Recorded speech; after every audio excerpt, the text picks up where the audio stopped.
Great. Hello, everybody. My name is Peter Taylor. I'm the head of the Safeguarding Unit at the UK Foreign, Commonwealth and Development Office, FCDO.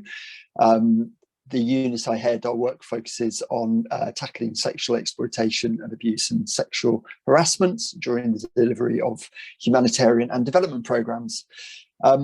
Through the webinar today, we're hoping to celebrate the launch of Protection is Possible, a paper that provides insight into how the Girls' Education Challenge went about strengthening its safeguarding work over the past 2 years. And there's no better time to celebrate this than today, given that it's the International Day for the Elimination of Violence Against Women. So thank you very much for joining. And for those of you who don't know about the GEC, the Girls' Education Challenge, it's a 13-year, £855 million investment by the UK government. It began in 2012 and is due to end in 2025. It's the largest global fund for girls' education, working in partnership with 41 implementing organisations and reaching over 1.5 million of the most marginalised girls in 17 countries across Africa and Asia. As you will all know, the past 18 months or so have been a challenging period for the delivery of development activities globally, and the GEC is no exception. Several countries where GEC projects are active continue to experience full or partial school closures. This affects not only student learning progress and life chances, but also the well-being and safety of the girls concerned. But as many of you will know, GEC projects are working extremely hard to ensure girls' safety, continuity of education training, support for health and well-being, and access to life skills and livelihood interventions.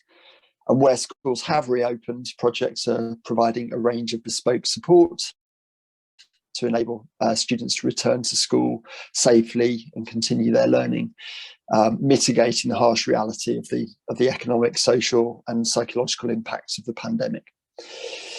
So today we will be hearing from the author of the paper, Protection is Possible, and also Safeguarding Lead for the Girls' Education Challenge, Danielle Cornish-Spencer. Danielle will give an overview of the GEC Safeguarding Operating Model. Then we'll hear from two GEC implementing partners, represented by Naima Chohan, who's Head of Technical Excellence at the International Rescue Committee in Pakistan, and Joy Khangati, who's the Initiative Manager at the Adolescent Girls Education in Somalia project. Naima and Joy will tell us about their experiences with the GEC's Safeguarding Operating Model. And then we're going to hear from Harriet Colley, safeguarding consultant for the Girls' Education Challenge, on how the safeguarding tools used to implement the GEC's safeguarding operating model can be used and adapted. These tools can be accessed through the paper, which you have the links to. So before we start, just a little bit of housekeeping. First, you are all on mute with your videos turned off. This is to support with the quality and connection of the webinar. The chat is also closed, apart from to panelists, where we will be on hand to help you with any technical issues you might have. Please be aware that we are recording the webinar to share on the Resource and Support Hub online hub afterwards for anyone who's not able to join us now. Your names will not be visible, and there is automatic closed captioning via the site.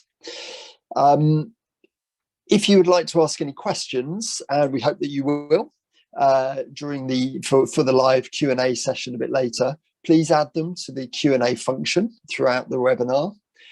You can find that in the controls panel on the bottom of your screen. You can add new questions or upvote any existing questions that you particularly like. We will try to cluster them in order to answer as many of them as possible. But in reality, due to the time constraints today, we won't be able to answer many of them. And so we'll do so in writing and aim to publish those on the website within a week. So housekeeping over, let's hear about the GEC Safeguarding Operating Model from Danielle. Thanks so much, Peter. I'm delighted to be speaking to you today and to introduce you to the paper. Protection is Possible is a rich resource which explains the complex and challenging journey the GEC has taken on safeguarding over the past couple of years. Today, I'm going to take you through the operating model, as well as talk to you a little bit about what that operating model and the learning from it could mean for the sector. Next slide. So as I said, I'm going to take you through the innovative model first. Next slide.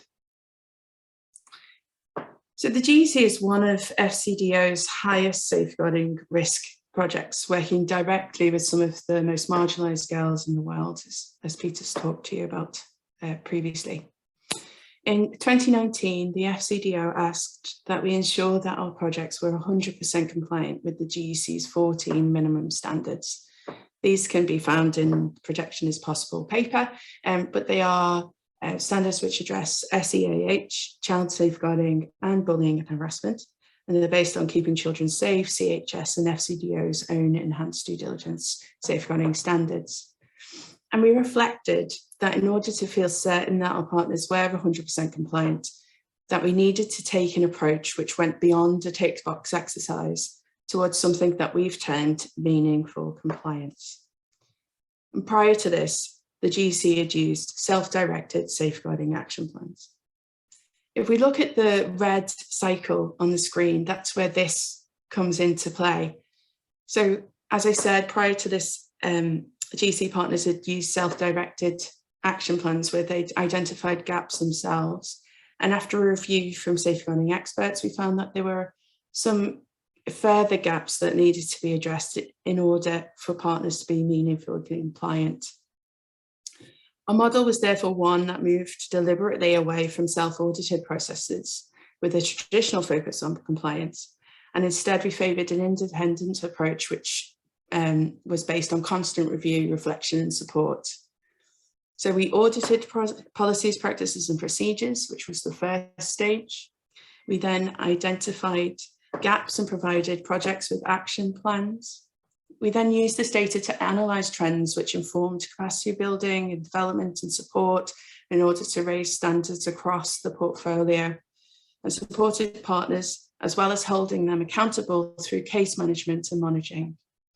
We kept meaningful compliance as a progressive process. So where additional gaps were found through the monitoring and case management process, we fed these back up into compliance and added them to action plans. So compliance was something that was a journey rather than a tick box again.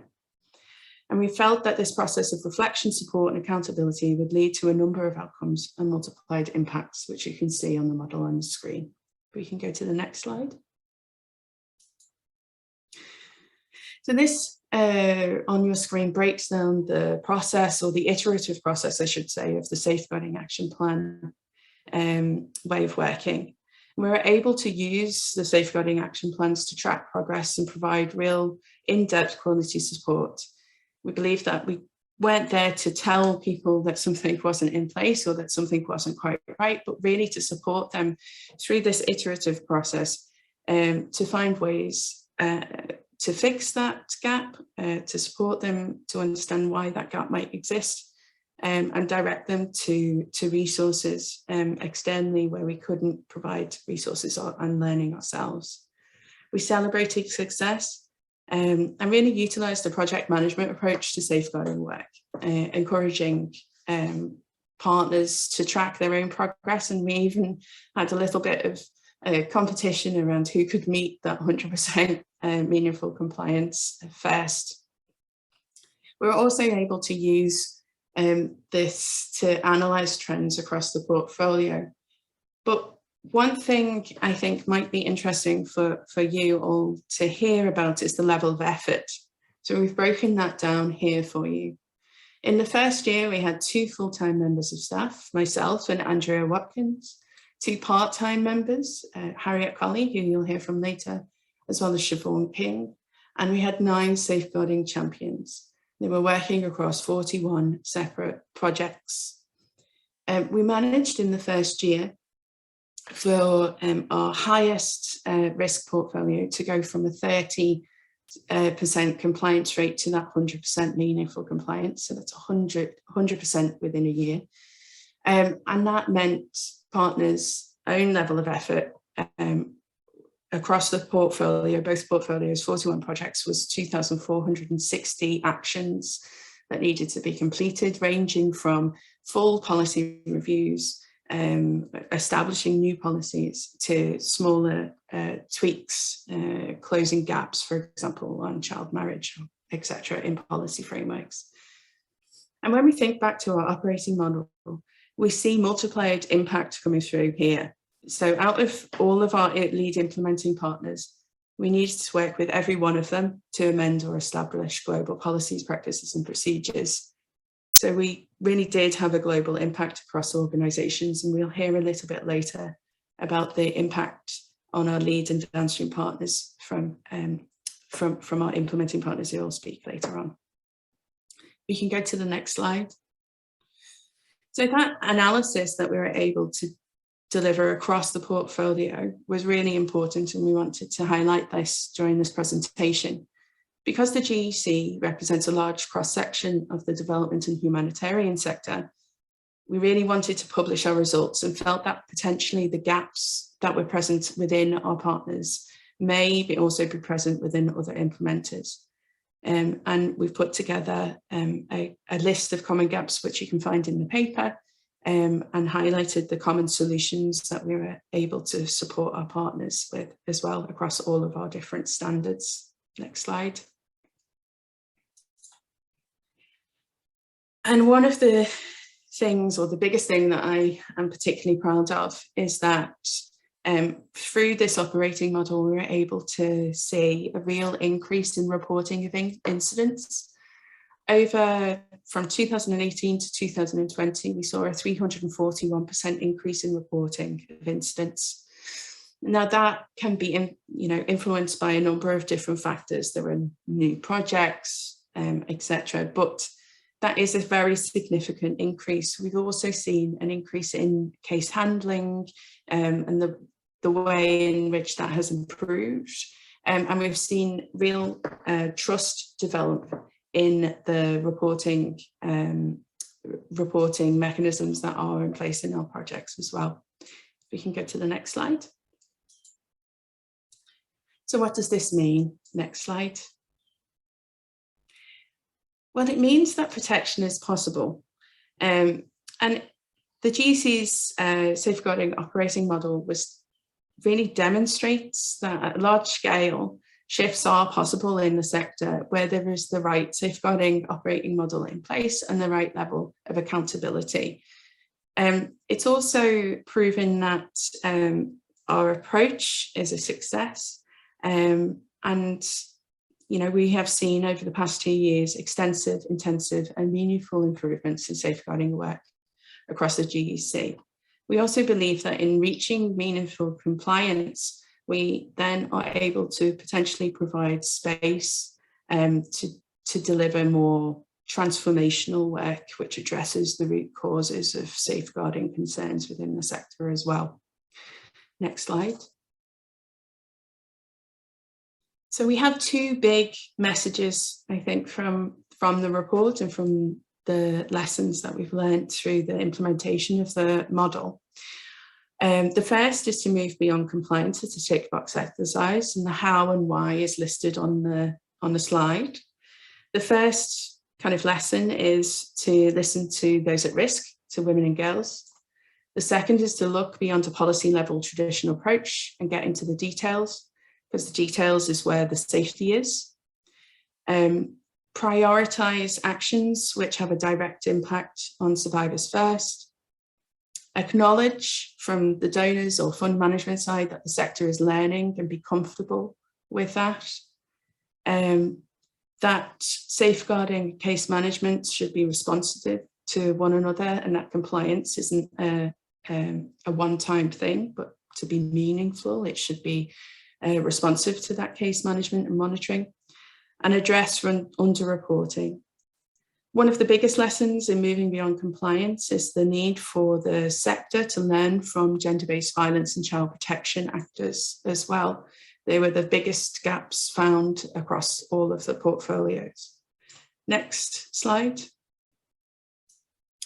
And the last message from us is to line up resources. A lot of our implementing partners felt like they were having to fund additional things, and there wasn't a push to put in funding for safeguarding from 2012 onwards. And so it's really important that that funding is there from the beginning. It's also important to ensure that response services exist and are safe. So we're implementing high-risk projects like education with direct implementation. If we're promoting safeguarding reporting mechanisms, there needs to be GBV and or child protection services as a part of the projects. And high-risk projects should always include funding for GBV system strengthening or services. And lastly, there isn't a quick fix. This did take time, it did take the level of effort that we've outlined, but that heavy lift at the beginning or now will have long-term impact, and we've seen that, for example, in the way in which our partners have been able to deliver very safe COVID responses as well. Thank you very much, and I'll now hand over back to Peter. Great, thanks very much, Danielle. Fantastic. So let's hear from our panelists, Naima and Joy. The way we're going to do this, I'm going to ask 3 questions and give Naima and Joy a chance to answer each question in turn. So the first question is, what did implementing the GEC safeguarding model allow you to achieve? I think you can all see that on the screen. Naima, over to you first. Thank you so much, Peter. Next slide. Okay. So when we started with the GEC safeguarding audit earlier, we found quite significant gaps in our system. And then we took like very systematic actions to mainstream safeguarding and bring it part of the system.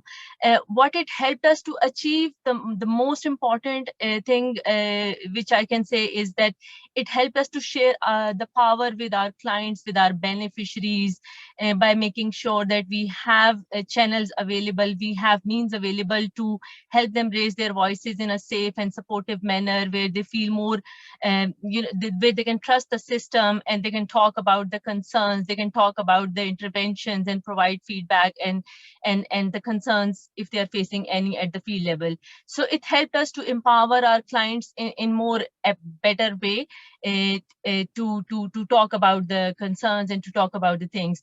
Then another thing which I can say is like it helped us to establish more self-sustained system of safeguarding within the organization, where we can have more strong policies, procedures, to look into the safeguarding considerations. We have like reporting channels where clients can trust to, and we have more enhanced capacities, be it like our partnership unit, our communication, supply chain at the program level. So safeguarding considerations are becoming part of the every system, every operation we are using within the organization. And eventually all this helped us to have more safe programming for our clients, where we have like more voices coming into when it comes to designing the programs, when it comes to implementing the program, how the safeguarding considerations will be taken into care of, what are the elements of the do no harm we have to embed to make sure that our interventions are safe, our clients who are interacting, our staff interacting with the communities do respect and take care of these things. The whole organizational processes and the systems do analyze the safeguarding risk at multiple levels, starting from the senior management to the field level. And then one of the most important things that now we have started allocating more resources for the safeguarding and safe programming. And we embedded the whole thing into our monitoring, evaluation and learning things, where whenever we are doing any assessments, any studies, we are doing any monitoring missions, it does include the safeguarding consideration into it. from different perspective. Like it does bring out the learnings, it does bring out the challenges we are facing when it comes to rolling out the safeguarding system into our programs at the field level, and help us to improve our programming and our interventions, and making them more safe for the clients and beneficiaries. Thank you, Peter. Great, thank you very much, Naima. And over to you, Joy, for your reflections on this first question. Thank you so much, Peter. For us, what this process helped us to do is that we recognize that while the organization does have policies that influence our work, the process helped us to push safeguarding to the forefront of our priorities and discussions as a country office. And it also helped us to align ourselves to the organization's headquarters, which also prioritizes safeguarding. And this was also a complementary effort that helped us to add on to what the organization has at the headquarters. The process was important, and it helped us to ensure that the right systems were in place and that they were complementing each other. The organization's management, therefore, at country office was able to prioritize safeguarding. We formed a safeguarding committee at SMT level, and the role of the safeguarding committee is to give strategic guidance to safeguarding implementation, receive reports, and determine actions that will be taken. We also supported policy review of our downstream partners, and this was done with the support of technical support from the safeguarding leads at headquarters. We also mentored the downstream partners, and then we went into forming the feedback, complaints, and response mechanisms, and also developed safeguarding standard operating procedures. And then we realized that we had to appoint full-time safeguarding staff. So the two GEC projects, therefore, appointed 2 full-time safeguarding staff. Thank you. Thank you very much, Joy. So let's move on to the second question, and that is for those of you who can see it on the screen, I'll just read it out. What is the biggest challenge you faced when implementing the GEC's safeguarding model? Naima, back to you. Thank you, Peter. So in terms of challenge, there are multiple challenges at different levels. For example, when we are interacting with the community, the biggest challenge was that people, they don't feel like reporting safeguarding concerns, especially when it comes to the organization who is serving to them or providing services. And it was primarily because of lack of awareness, having trust on the channels. And we work quite rigorously on this aspect, like, educate and aware communities on the safeguarding policies and procedures, and develop their trust on the reporting channels by having more subtle systems who are better able to respond to their concerns.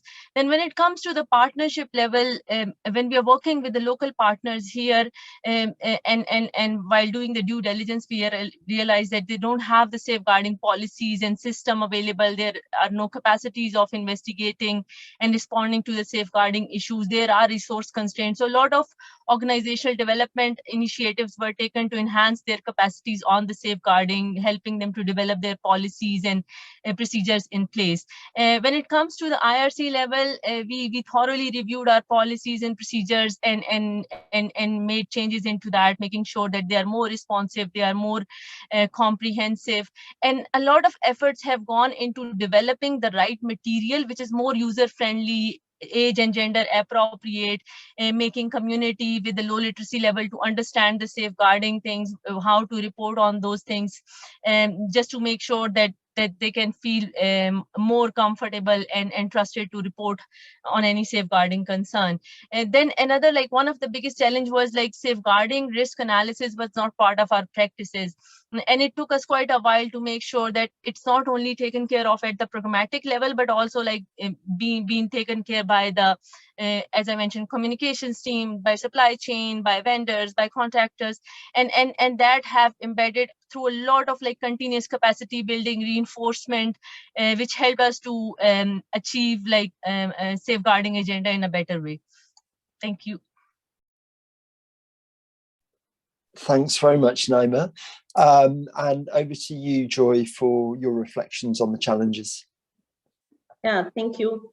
For us, what we realized is that the mentorship, especially of the downstream partners, was lengthy and costly to them because most of them were national organizations and they did not have the resources. And then they also had to sit down and revise their policies after we had mentored them. And this meant that they had to have special sittings with their board members, and this required a cost to it. We also realized that there were emerging and unplanned costs, especially when it came up to setting up reporting channels. And therefore, we had to identify costs that would support the reporting channels, and we had to seek funding for implementation of the reporting channels. We also realized that the feedback and accountability and complaints mechanisms is newly introduced to the beneficiaries, and the uptake was slow. Some of the identified safeguarding concerns are not perceived to be concerns in the traditional context. So it has taken us time to really bring the beneficiaries on board so that they can understand that these are actually concerns and they should not be accepted. Then also the country being Somalia have insecurity, and there were concerns and contextual challenges when it comes to investigating some of the cases that are reported due to the risks to the staff and also not being able to operate transparently. We are therefore looking at the model and seeing that we need to explore alternatives such as training government staff, Ministry of Education staff, so that they can be able to support us to undertake field investigations. With the onset of COVID-19, we realized that the parameters for safer communication between program participants and the beneficiaries and stakeholders had not been defined. Therefore, we needed to go into development of safe communications and standard operating procedures. Thank you. Thank you. Thank you very much, Joy. That's great. And then on to the third and final question. What will be the legacy of implementing the GEC safeguarding model in your organisation? Naima. Well, speaking about that, and when we are looking back, we invested quite a lot technically, financially in building and strengthening our safeguarding systems through the GEC project. And now what we are trying to do is to document all the learnings, what we have learned through in terms of developing, strengthening policies, developing procedures, materials, capacity strengthening, resources, just to make sure that they're documented and shared with the rest of the IRC country programs and other organizations in the country so they can adapt a similar approach and can roll out this whole safeguarding system. And we are trying to share the same learnings in our PSCA task force within the country as well. And eventually the whole mechanism which we established help us to become more responsible, corporate, which is more accountable towards our staff, towards our client when it comes to safeguarding policies and ensuring their well-being. And then when it comes to making it part of the system, it helps us to have like more ethical ways of business, which we would definitely would like to continue, and it helps us to have like more safe programming.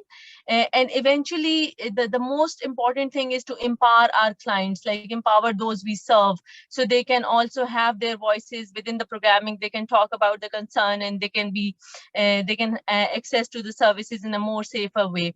And if there are any safeguarding concerns, they can always speak about that. Yeah. Thank you. Thank you very much, Naima. And Joy, over to you for your reflections on the legacy. Thank you. Yeah, for us, one of the most notable legacy that we have is the establishment of the Safeguarding Committee at SMT level. And this committee is now overseeing all programming on safeguarding.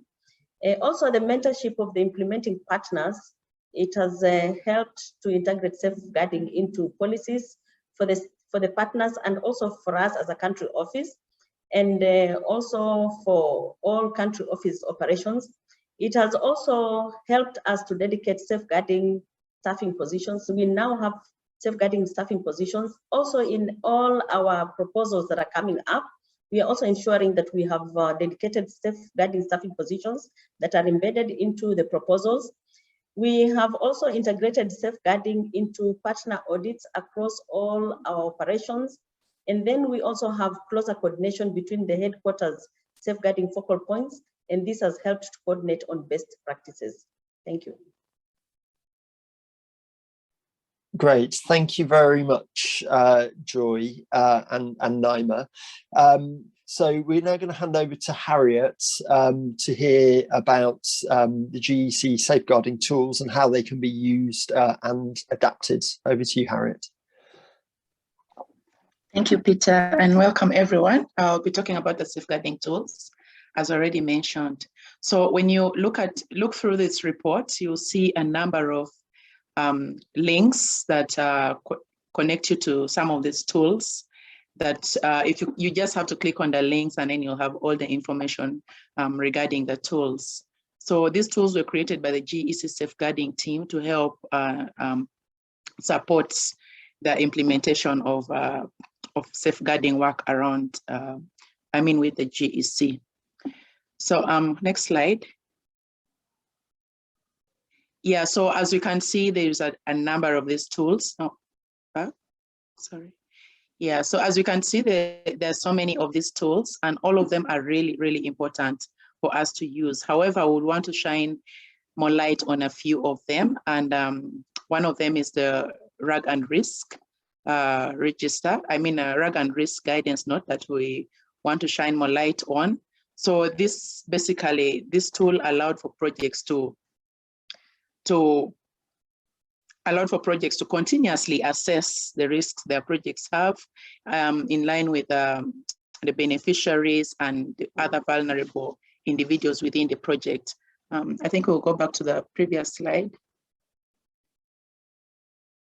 Let's skip it to the previous slide, sorry. So to continuously assess the risk, taking into account external risk, exposure of children to risk, and then levels of compliance and scoring regarding case handling. So projects are scored quarterly, where projects can move from red to amber red, amber green, or green, meaning green is the highest level of compliance that the project has for that particular quarter. And then you have the SGAP template, which was already mentioned, a ready setup template and a tracker with examples of SGAP that projects can use to have their action plans plotted in there, and then can continue to use to implement some of the safeguarding actions that have been generated. We also have the common technical gaps, which is a quick tool basically showing areas of technical gaps across different portfolios and key resources that projects can use to address some of these gaps. And then we have finally the service mapping tool.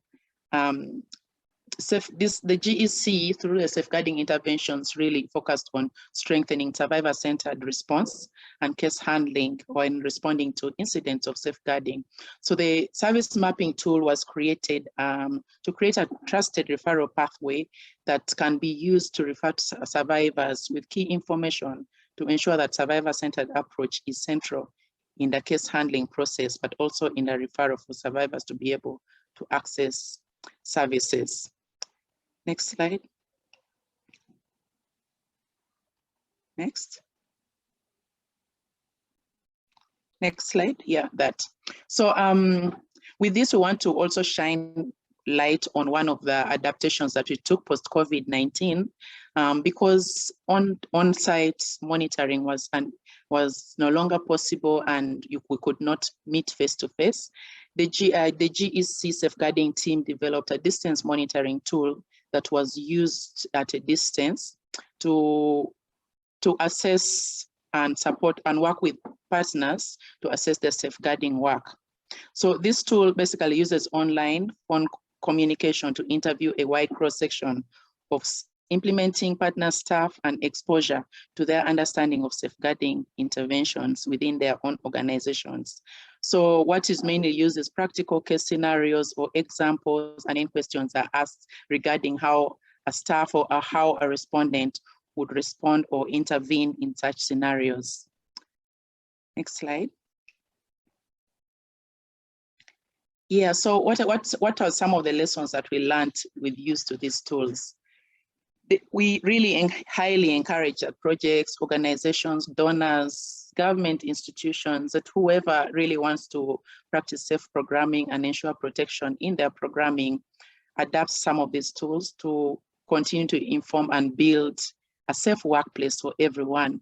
Unlike in the past where protection was seen as the work of protection actors, this tool has proved and provided evidence that protection is actually possible, and it is possible because now we see that we have tools that can allow us to implement some of the safeguarding work and continue to monitor and track them.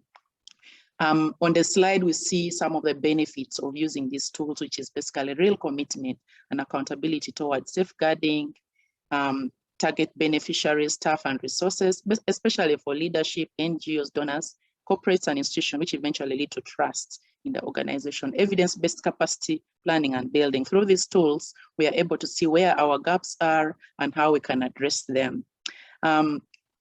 Also, we have gender values appreciation and safe workplace for all. It means we really appreciate some of these values and we want to create that workplace that we've talked about. Evidence of function of safeguarding systems. We can only know if our systems are functioning if we are using these tools and if you're monitoring how they're being used. How they're being implemented. And then there's evidence of value for money. We know that resources are used appropriately and are benefiting community, and there is no exploitation or abuse of power within the community. The tools are also user-friendly and can be adapted by anyone, and the data is easy to analyze, especially if you already created a capacity gap and you're aware of the capacity gaps you are addressing.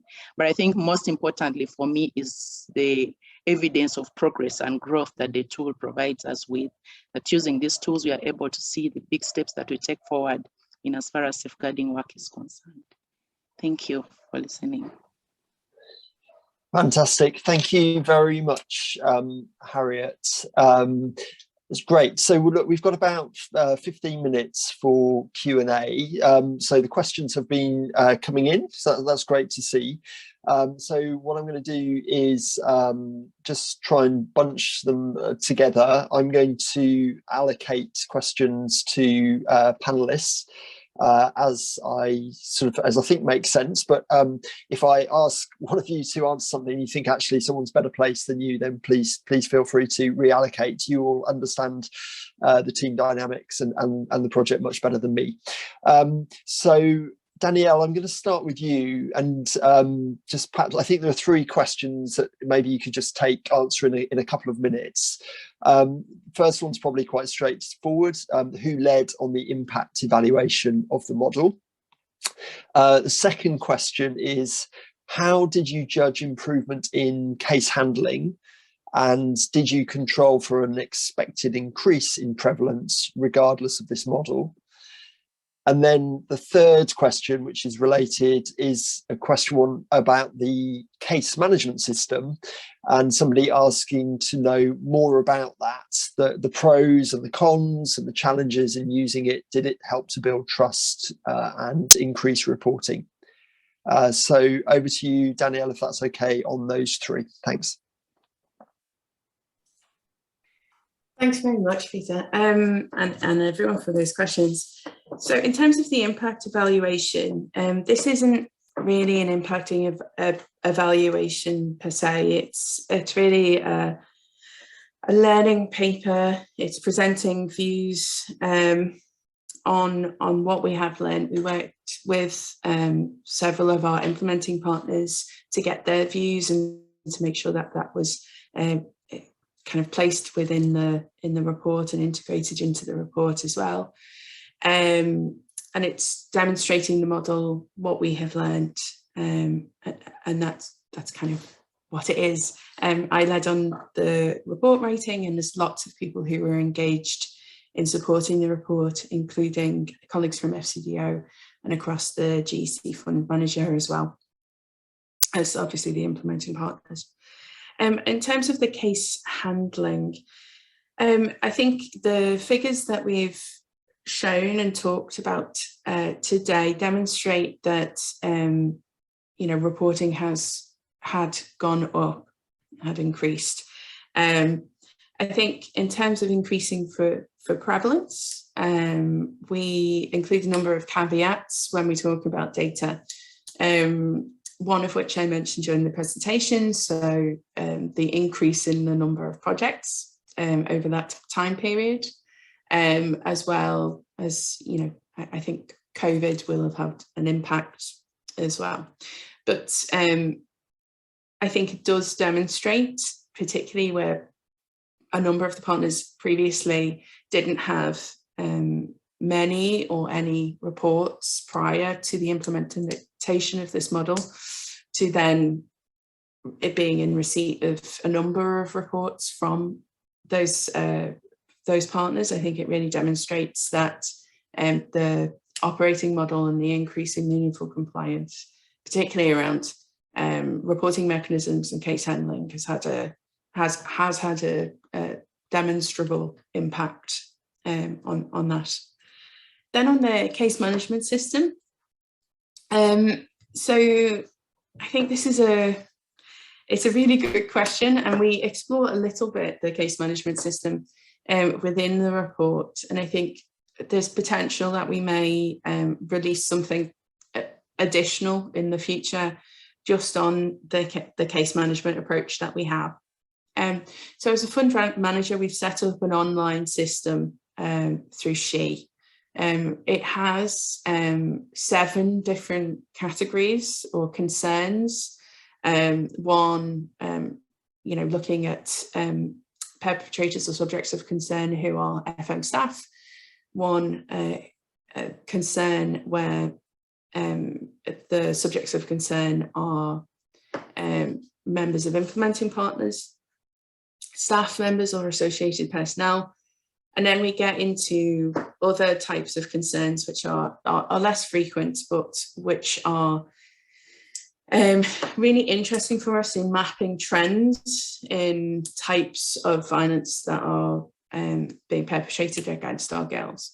So one of those is where we receive reports about violence that's happening in MOE schools that we support through getting girls into education, but where we don't have responsibility for the staff members because they are Ministry of Education staff.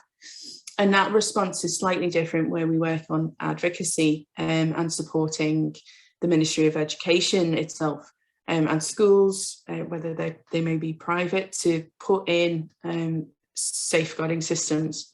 So there's lots of different types of partners, and so we need lots of different types of reports.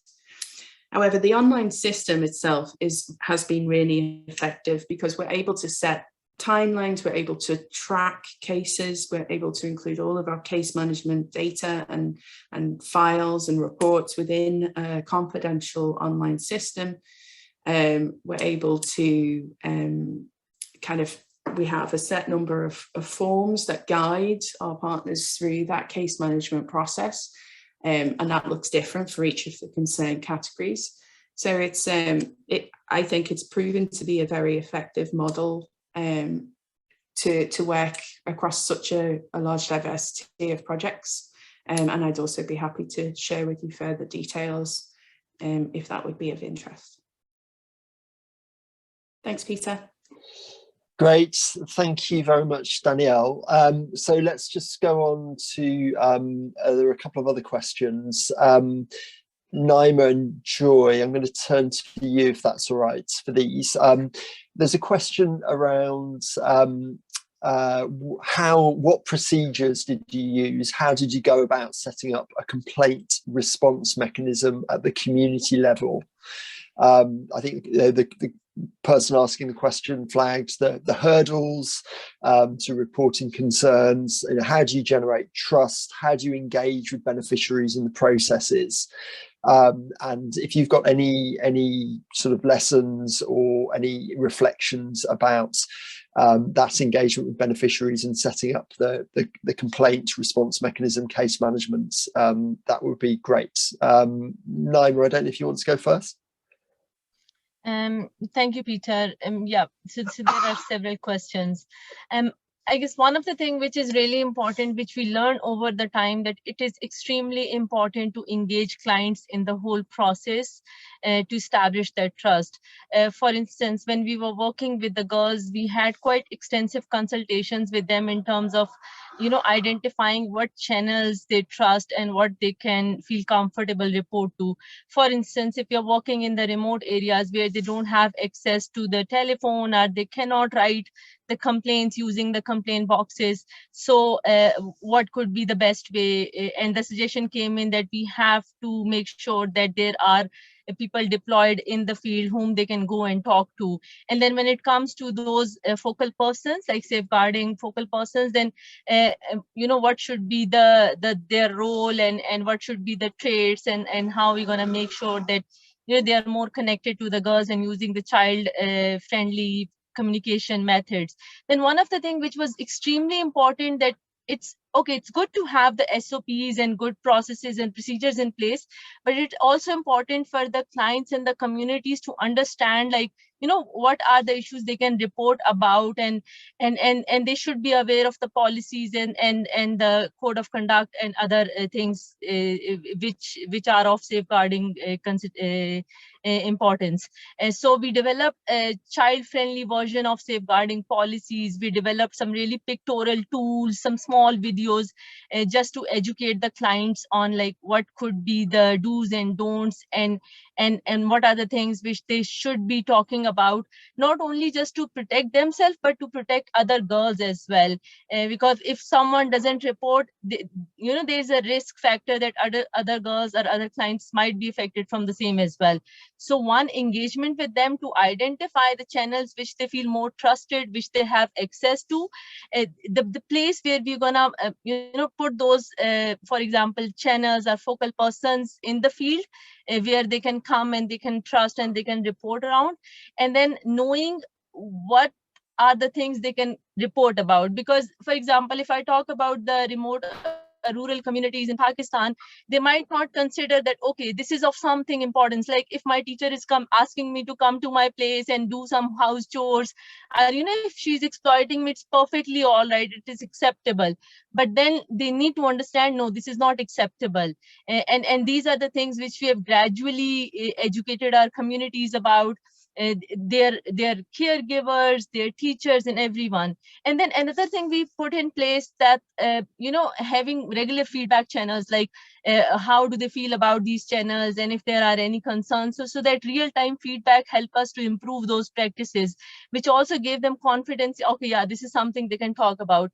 And then one of the things which also helped us, like, for example, if there one case reported and you handle it in a good way, without breaching the confidentiality or affecting their dignity, it actually eventually increase the confidence of other girls in the same center or in the same community or in the same area. So that was a kind of like ripple effect, where one good practice happened, it gave confidence to other as well on the system to talk about it. One of the things which we also did is to conduct regular spot checks at different locations by different people, and having like those feedback sessions during the spot checks as well, just to make sure that the proper monitoring mechanism in place to identify any malpractices or any gaps in the system, and then take timely corrective actions and rigorous follow-up on those actions, just to make sure that if there is any gap, it is identified and it is addressed in a timely way, without disturbing the whole process which just set up in place. In terms of responding the cases, there were like two different things were happening. It feel like one, when it comes to the staff, how we're going to respond that within the organization, and then secondly, how to support the survivors as well. So for that purpose, we had like a very strong team in place, of the teams of caseworker in place, who were there to support the survivors, or the girls, or the clients at the community level, making sure that they also receive the follow-up support and services to deal with any post-trauma, any after effects of the safeguarding concern. So all these things eventually help us to achieve trust of the community on the system. And I won't say that it's fully achieved, we are still in that direction where we are making progress, we are learning, and we are making improvements. Thank you. Great, thank you very much, Naima. Joy, do you want to add anything to that from your experience? Yes, yes. Yeah, thank you. I would like to just also add to Naima's voice that we are not quite there yet, but it is a work in process. And what we have done is that we have got the girls agencies for us, who we call the Girls Empowerment Forums. So we have a lot of discussion and conversation with the Girls Empowerment Forums, and we allow them to, we had focused group discussions with them, and then we allowed them to choose which is the best method of reporting. And that is because, you know, for us in Somalia, to report is something that the community frowns upon. So they had to choose a method that they felt that is discreet, where they will not be noticed. And then also we had to give them confidence that when it is reported in confidence, and no one is going to expose them, and they will not be exposed to ridicule. So we worked a lot with community structures, the Girls Empowerment Forums. We worked with the focal persons that were appointed at community school committees, the CECs. We also worked the focal points with the mothers, where we have the village and savings associations with the mothers. So the VSLA mothers, we had them appoint focal persons at VSLA level. We had the communities appoint focal persons at school level, also among the teachers and even among the staff. Then we had them decide on what will go into reporting, and most of them preferred to have the hotlines. So we worked with the telephone company to get a short code, and then they can call the hotline through the short code and then leave a report. And then we will pick up those reports and follow up with them. But of course, there are others where they feel that it is better to report in person to someone that they trust. So then they identify the focal persons, they will report to the focal persons, or report to someone that they trust, and then this person channels it to the focal persons, the FCRM focal person, and then this FCRM focal person channels the report to us. One of the things that we are struggling with is corporal punishment to the girls in school, because it is a culture that the community does not frown upon. So to change this, we are having a series of trainings with the teachers. We are also having a series of trainings and conversation with religious leaders, because the religious leaders have an influence on the community, so that they can be able to influence the teachers to ensure that corporal punishment is not done, and also to convince the parents, because when the parents see nothing wrong with corporal punishment, then the girls find that it is something that even they may not be willing to report, and the teachers continue to do it. So we've realized that we have to have a multifaceted approach to this. We have talk shows, TV talk shows, where we promote the messaging against corporal punishment. Then we have flyers and posters, and every community engagement that we have and every activity that we have, we talk to them and tell them what needs to be reported, what needs to be stopped. But we have found that when we engage the religious leaders, the message actually goes out more, and it is more acceptable. So we go into the community and look for those voices that we know have influence on the way the community will act, on what the community can accept. And then we engage those voices, and we get those voices we talk a lot to those voices. And once they come on board and agree with what we are saying, then we know that we are able to get into the community and be able to pass the same messaging to the community. Thank you. Great, thank you very much, Joy. Right, we're running short of time, so maybe just time for one last one. Danielle, I don't know if you want to answer this. How does meaningful compliance compare with the global audit risk management's compliance approach? I don't know if you just, in literally 30 seconds, just want to give some reflections on that. Sure. I think a lot of the ways in which we engage with compliance are, my experience has been one that is kind of tick boxy. And so working through this iterative process where we're engaging with partners over 2 years and longer is a slightly different way of working. The risk assessment side of things we kind of touched upon when we were discussing the tools that are available, and I'd like to draw attention to those toolbox again, because I do think exploring that would be really helpful in the sector, you know, that they're there to read, to take part, etc.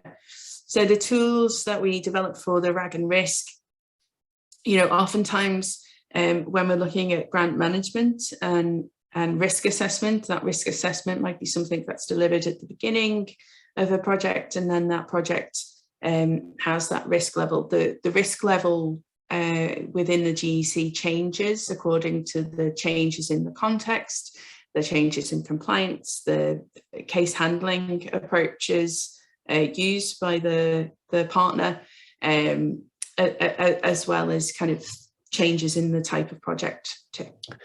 Yeah. Okay, great. Thanks, Danielle. I know it's hard to do justice to that very wide-ranging question in a short period of time. So look, that's all we've got time for today.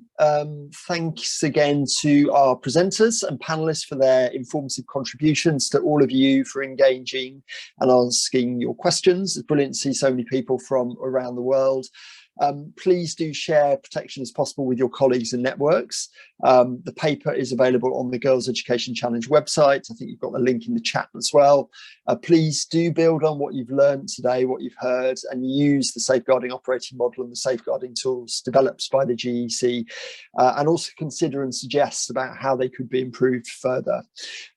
Thanks very much to all who've been involved in this project over many years. Really a huge amount of hard work. I know some of you are doing it in very difficult circumstances. I mean, as we've heard, literally thousands of small improvements to projects and organisations have been made, which mean that well over 1 million people, mainly girls, are now much safer and more likely to get a better education. That's what this is all about. And that is fantastic. Protection is possible, as the title says. But as Danielle stressed, this is an iterative process, and a meaningful compliance and safeguarding, something we all need to work on every day. Not all new projects will be able to demonstrate compliance immediately. But please do also check out the GEC Twitter account and retweet to help us mark the International Day for Elimination of Violence Against Women, which is also the start of the 16 Days of Activism. We've just shared a poll on the screen for you, so I'd be grateful if you could complete that, as it helps us to tailor services to suit you and continue to improve events that are offered. So the webinar recording and slides will be shared shortly, as well as the link to Protection as Possible, but I think you've seen that already. And just finally, thank you very much to the Safeguarding Resource and Support Hub for hosting this event. I think, as many of you know, the Resource and Support Hub focuses on tackling sexual exploitation, abuse and sexual harassment in the aid sector, and offers a wide range of products, learning opportunities and networking possibilities. So if you want to hear more about RSH webinars, please do subscribe to their newsletter. And I think the link should be in the chat. So we're out of time, but huge thank you again for joining, and look forward to continuing working together and continuing the conversation on this really important topic.